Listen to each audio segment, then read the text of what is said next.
Hey, what's up you guys? It's Dorothy and welcome back to my channel. In today's video, we're going to go into chapter 32 of 5 Survive. We are just about done with this book and things are getting intense. So let's just get right into this video. This video may contain sensitive topics and foul language. If you do not wish to continue, please click off of the video now. You guys have been warned. Chapter 32, Vote. Red's mind did not think again. A word so simple and mundane, yet it lost all the meaning when the trip across her head, unrecognizable on the other side, warped and misshapen. How did you even say it again?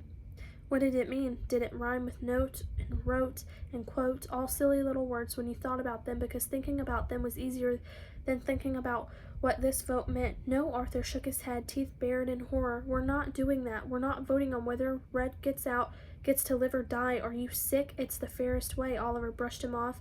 That's how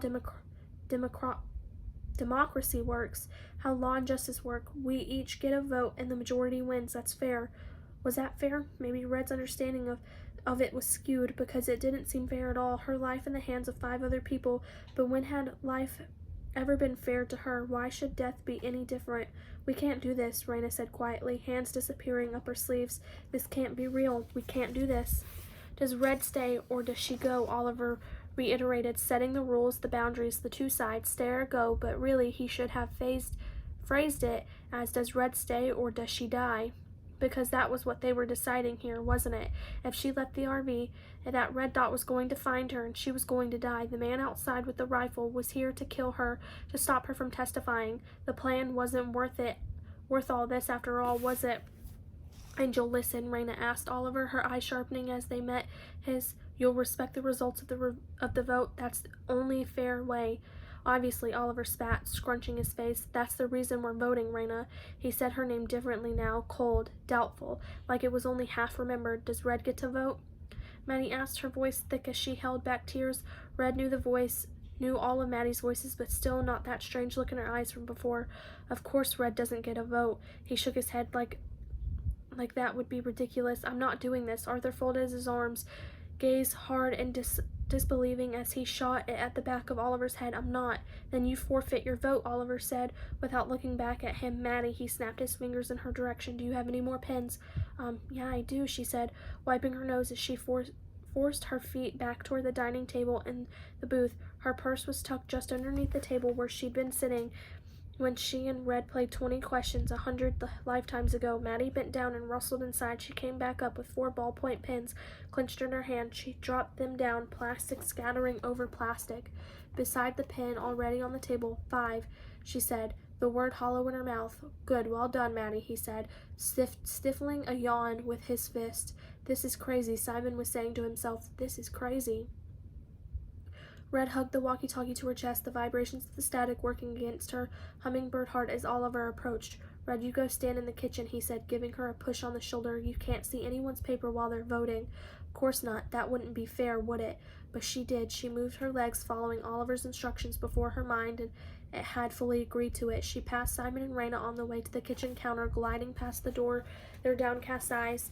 She already felt separate somehow, her against them, even though it was Oliver splitting the RV up, no one else. She passed Arthur, and he didn't avoid her. He returned the frightened look in her eyes. Her back to the group, Red placed the walkie-talkie down on the counter, its ridges and edges imprinted in her right hand forever, lines and grooves alongside the ones already there. Should she keep going all the way into the back bedroom to scream into the pillow again? She wasn't sure she could anyway. This was beyond screaming. This wasn't real. She spun on her heel slowly, closing her eyes as she could pretend she was anywhere but here. Anywhere was better than this RV, even if at the funeral. Kathleen the voice, hard grip on her shoulders, bone shattering under the volley of rifle fire, the sad high notes of the bagpipes, or under her comforter, all the way under her pajamas, sweater, and coat, gloves, and 3 pairs of socks, and still somehow cold. Her cheeks weren't, though, because she was crying, cursing her mom for leaving them and letting the world fall apart without her. cursing herself because actually Mom wouldn't be dead without her. It was Red's fault. She broke the world. She took her mom out of it and didn't know how to put it all back together. What would Mom say to her now? Mom used to fix everything, found Red's keys when she lost them, pulled those silly faces in the mirror to make her snort on a bad morning. Red could almost hear her voice now, the way she leaned into the word "sweetie," warm and bright, but she pushed it away under the static of all those bad memories. Everything came back to Mom somehow, but Red couldn't drag her into this. She didn't belong. Mom was dead, and now the others were going to decide if Red would die too. Something touched her floating hand in the darkness of the back of her eyelids, a yellow glow of the overhead lights fighting through skin fingers intertwining through hers. Red opened her eyes, blinking at the new light, and there was Arthur, not Mom. Arthur's hand gripped around hers, scribble checkboxes on his skin to match the ones on hers, checked and unchecked, things left undone and unsaid. She was never going to get around to calling AT&T, was she? Okay, Oliver said, ripping a fresh sheet of paper free from the pad on the table. He folded it in half to 3/4, then eighths, pressing his nail along the folds. He opened the page back out and started tearing the paper along the guided lines. An awful sound. We each get a piece of paper and a pen, he said, concentrating on ripping the pieces. If you vote for Red to leave the RV, you write yes on your paper. Okay, he glanced up to check everyone was listening, eyes stalling as they fell on Red and Arthur's hands still holding on. He cleared his throat. And if you vote Red to stay in the RV, write no on your paper. Does everyone understand? No one answered. Yes to leave, no to stay. No to live, yes to die. Oliver scooped up 5 of the small rectangles of lined paper in one hand, the pens in the other. He offered them first to Maddie. She took them, paper fluttering in her grip. Her legs were shaking too. Red noticed as Maddie slid herself down into the booth.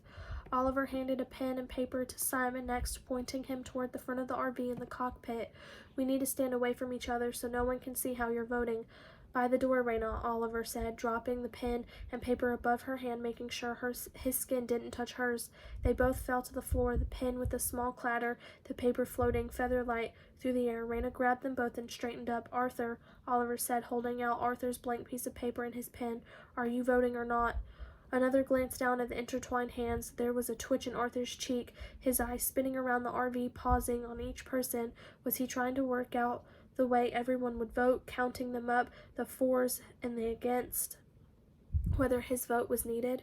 His hand disentangled from Red's with both their sweat, and he reached out, removing the pen and paper from Oliver's palm. Over there, Oliver pointed Arthur toward the sofa bed. Arthur walked away, dropping down heavily onto the sofa, staring down at that tiny blank rectangle of paper. Excuse me, Red, Oliver said, pushing her out of his way as he bent to open the second drawer down under the counter. He pulled out a cereal bowl, swirling blue and white patterns as he pushed the drawer shut with his knee. Okay, he took the bowl with him to the dining table, slotting it opposite his sister. His pen and paper were ready in his hand. Everyone knows what they're doing, he called too loud, the others flinching. Yes to leave, no to stay. And did Red imagine it, or had he said the first part louder, stumbling over the second?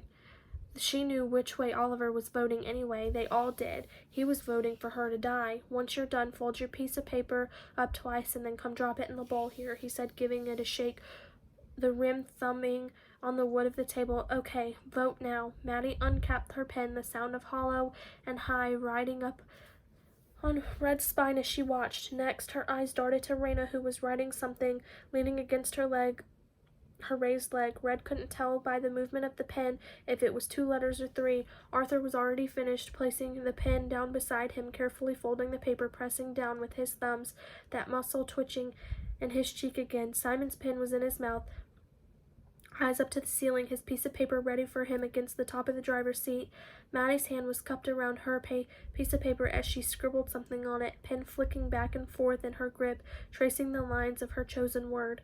Red couldn't stand it, the scratching of pens. She bit down on her bottom lip to stop it from shaking, her eyes darting around too fast as they started to water. Simon was writing now, and then it was over in less than 2 seconds, pocketing the pen to fold up his vote. Red realized she hadn't been the only one watching, studying the others. Oliver had been too, only now turning to his own vote. He leaned over it and pressed the pen down, moving it up and across in jagged lines. Then he laid his pen down neatly on the surface, straightening it so It ran parallel with the side of the table. He folded his vote once, twice. "In the bowl, everyone," he said, dropping his own in. Maddie leaned across the table, placing her vote in next. She didn't retake her seat, standing instead, pacing in the front of the RV where she brushed past Simon. Simon sidestepped over just as Arthur pushed up from the sofa with a fake leather creak. They dropped their votes in together at the same time, the small puff of the paper landing. Raina was last, walking across from the door, eyes straight ahead. She reached over and let go. It fell, not feather light this time, into the bowl. She stepped away, the sofa catching her back and back of her legs, pulling her down. Simon and Arthur were in the middle of space between the kitchen and the front door, Red still behind the counter, separate from everyone else, Maddie up front. Oliver stood up, a bone cracking somewhere beneath his skin. He settled out at the booth, coming to stand in front of the table. He reached back to slide the bowl over, dragging it against the wood and against Red's ears. Too loud. Every sound was too loud, and every breath was too hard, her ribs folding in, one by one. That was it. Did she live, or did she die? They couldn't have voted for her to die, could they? These were her friends. Simon, who could always make her laugh, even on this awful endless night. Maddie, her Maddie. Arthur, not hers, but maybe he could have been.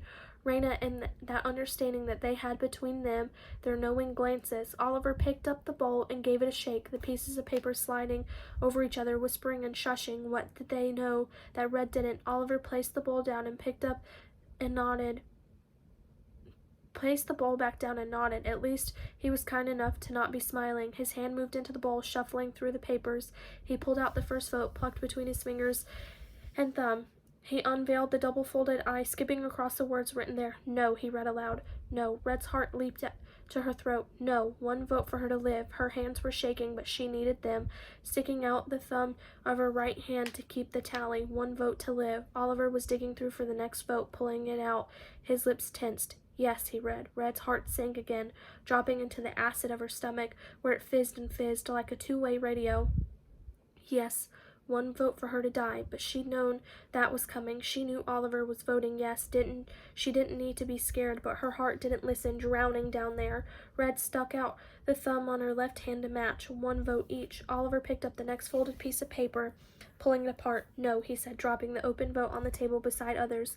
"No, thank you, thank you." Red stuck out the index finger on her right hand. Another vote for her to live, 2 against 1. They'd already had Oliver's vote. Wouldn't the rest be nose filling up her right hand? Red's eyes dried out, scratchy and raw, staring too hard at Oliver's hands, fingers dipping into the bowl for the first vote. He pulled it out and unfolded it. He breathed in, held it onto it just too long. "Yes," he said. "No, no, no." Red's throat constricted, cutting her breath in half. That wasn't supposed to happen. Another vote for her to die. This wasn't just fear anymore, was it? This was what terror felt like, her body reshaping around it. But who? Who else voted yes? Her eyes snapped wider, panicked, skipping from Maddie to Arthur to Raina to Simon. Which of them was it? Which of them wanted to force her out of the RV onto the wide-open nothing? Which one of them was okay with her dying out there? They all looked shocked, afraid, wretched. Red couldn't tell, but someone wasn't shocked. The vote belonged to someone. She raised another finger on her left hand. 2 votes each, to live or to die. "Last vote," Oliver said, scraping the final piece of paper out of the bowl. The deciding vote, live or die. He twisted it between his fingers, taking too long, unpicking the first fold, then the second. Oliver spun the piece of paper around. He cleared his throat. That is the end of chapter 32. I will see you guys in the next video. Bye!